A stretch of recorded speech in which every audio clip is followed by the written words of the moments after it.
नाज़रीन, अवामी न्यूज़ में खबरनि जो सिलसिलो जारी है। इन वक्त असीं तव्हांखे कश्मीर में खबर ॾींदा हलूं त कश्मीर वाक़िए सिंध हुकूमत पारां ॾाढाई जो शिकार बणियल न्याणी खे इलाज जे लाइ ॿाहिरिएं मुल्क मोकिलण ऐं बहादुर ASI मोहम्मद बख्श ऐं संदसि धीउ खे इनाम सां नवाज़ण जो ऐलान कयो वियो आहे। मोहम्मद बख्श बुल्लो साहब की ज़ाती पर्सनल बहादुरी और जुर्रत अगर ना होती, अगर बुल्लो साहब की बेटी जुर्रत और हिम्मत का मुजाहरा ना करती, तो शायद इस जानवर को पकड़ना इतना आसान नहीं। वतन है मेरा, मैं सिपाही तेरा, मैं मुहाफिज तेरा, है ये फर्ज मेरा।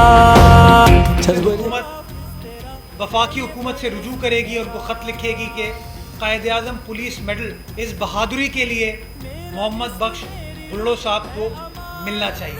बुल्लो साहब की बेटी जो कि सरकारी अफसर नहीं है, जो बहादुरी का मुजाहरा किया, जो सिविलियन अवार्ड पाकिस्तान में मिल सकता है, उस हाईएस्ट सिविल अवार्ड के लिए भी सिंध हुकूमत वफाकी हुकूमत से रुजू करेगी।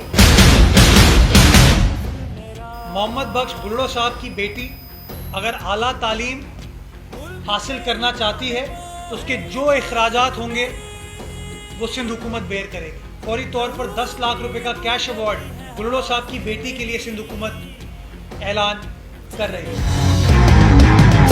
तू वतन है मेरा, मैं सिपाही तेरा, मैं मुहाफिज तेरा, है ये फर्ज मेरा। मज़ीद खबरों और तफसीलात के लिए विज़िट करें हमारी वेबसाइट www.awamiNewsHD.com।